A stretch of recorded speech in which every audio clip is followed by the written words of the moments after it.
What's up guys, my name is Stoody. I'd like to welcome you all back to another video. In today's video, I'm going to be reviewing Richmond's opening round match against the Gold Coast Suns at Metricon Stadium. Now, most of you would know that I went to this game and it was a very shit game. As you guys know, it was a 39-point loss. Final score was 14-15-99 to 9-6-60. So the first half from Richmond was really fucking bad. So basically, we just got destroyed in every department, destroyed in clearances, destroyed contested possessions. Gold Coast just wanted the ball more. Destroyed in inside 50s. We just couldn't keep the ball inside our forward 50. And when Gold Coast went inside their forward 50, we couldn't get it out. Players just looked flat. There was just no run from the Tigers. And as a result, we trailed by as much as 67 points in the second quarter.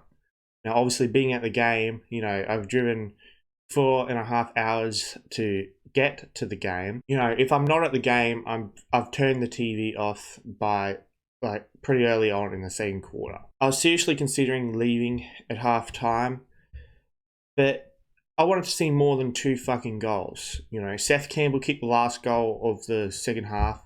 It was good to see the guy making his debut kick his first goal of his career.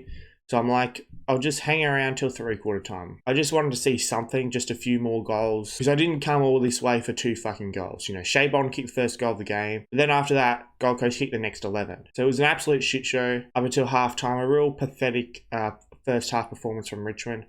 They definitely looked like they didn't really give a shit about that game, even though it's for premiership points. It's like they were treating it as a practice match. That's why Dusty wasn't playing. That's why Nankervis and Lynch wasn't playing. For some reason, not just Richmond, but even the supporters weren't giving a shit about the opening round game. Uze must have given them a massive spray at halftime because they came out and were way better. Richmond kicked 6-0 in the third quarter. I was going to leave at 3/4 time, but all of a sudden, the margin went from 67 points to 25 points in the third quarter. So I'm like, shit.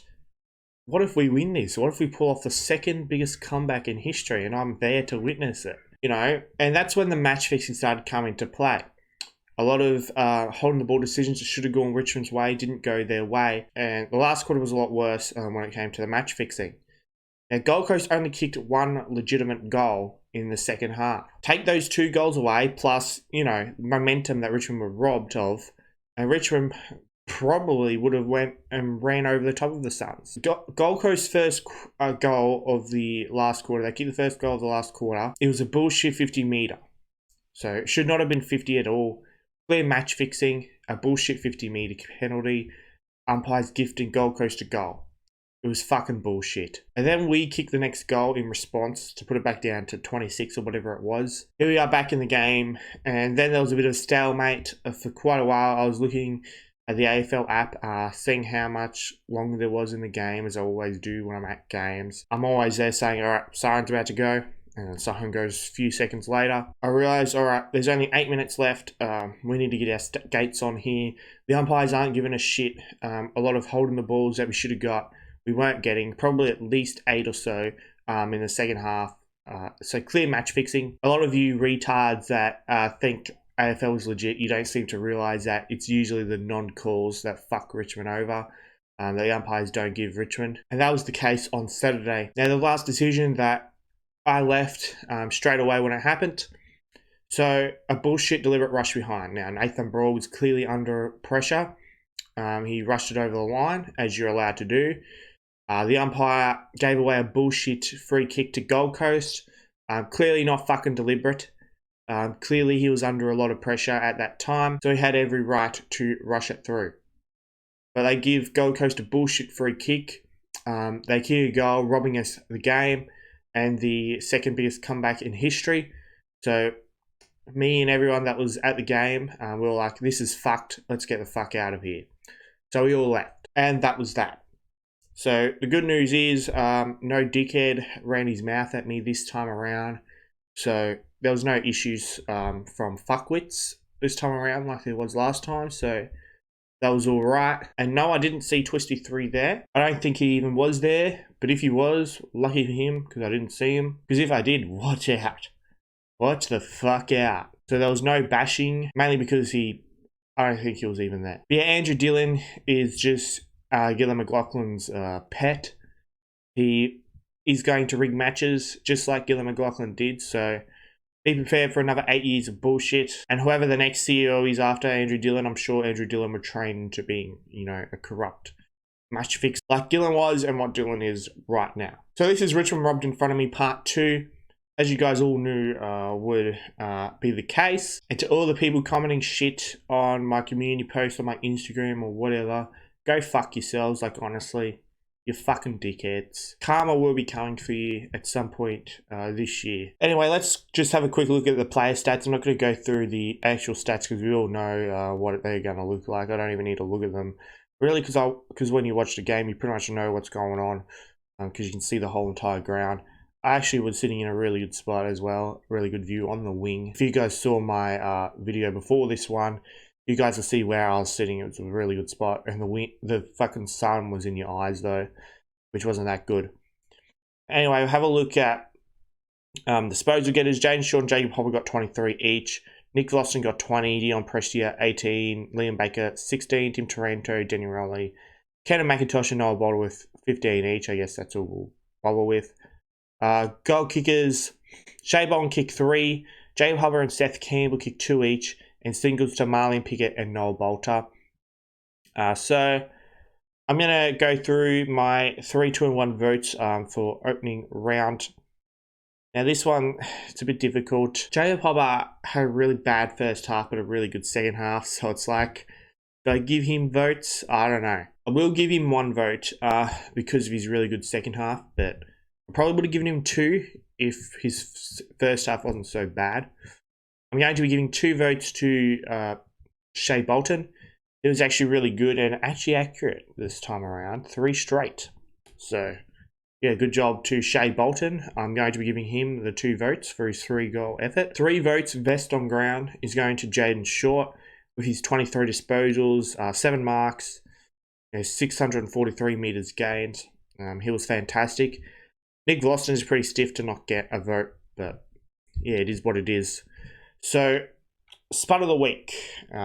So many contenders. I mean, who played terribly?